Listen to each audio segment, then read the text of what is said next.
Ship's log, January 20th, 2023. So, getting on the ship was pretty easy. My dad's disabled, so we just skipped pretty much every line. Went straight for the room. Excellent time. Pretty much everyone who works in the ship is Malaysian, at least like 70-80% of the staff.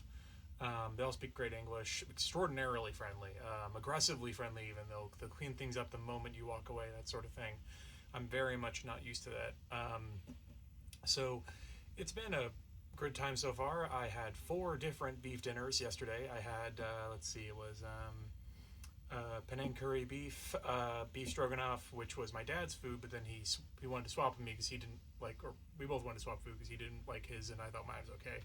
I had the roast beef, which I thought they were going to give like a oven cooked steak or something, but it was roast beef, and I don't like roast beef as much. It's all right. It was, for roast beef, it was excellent. He thought it was okay. The stroganoff was better. And then I finally just went upstairs and I had an actual steak. That was fantastic. So probably a pound of beef there. Big fan of the being able to eat as much food as I want thing. It's absolutely fantastic. I will say I've been very tired since I've gotten here and since I've gotten to Singapore generally. I'm not entirely sure why. Could have to do with something involving jet lag. I'm not quite sure. Hopefully eating a ton of food is going to help with that. The gym here is very large and has rowing machines and ellipticals and all sorts of things like that. So that's going to be really nice. I'm probably going to use that a whole lot. So currently today we are off of the shore of Malaysia. Probably not going to stop by Malaysia, but we're about to sail into the Gulf of Thailand, so that's nice. I'm getting used to being on a moving boat.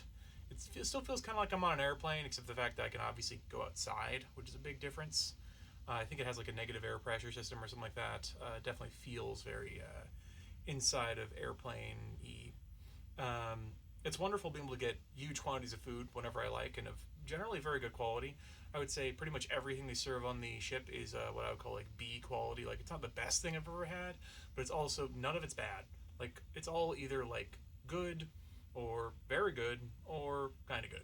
It's never great or terrible. Nothing like that. It's very consistent, which is nice, and especially if you're eating huge quantities of food, that can be very, very helpful.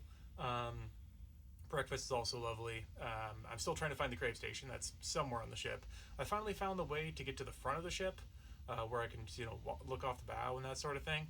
That took a while to figure out. Apparently, it's like in front of the gym, but you have to go through a side door. Everything in the ship is very complex in terms of how you get from place A to place B. It's almost as complex as Singapore. I enjoy it a lot. Like, it's like solving a puzzle.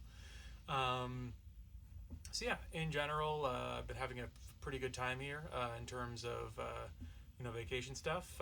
The pools here are really interesting.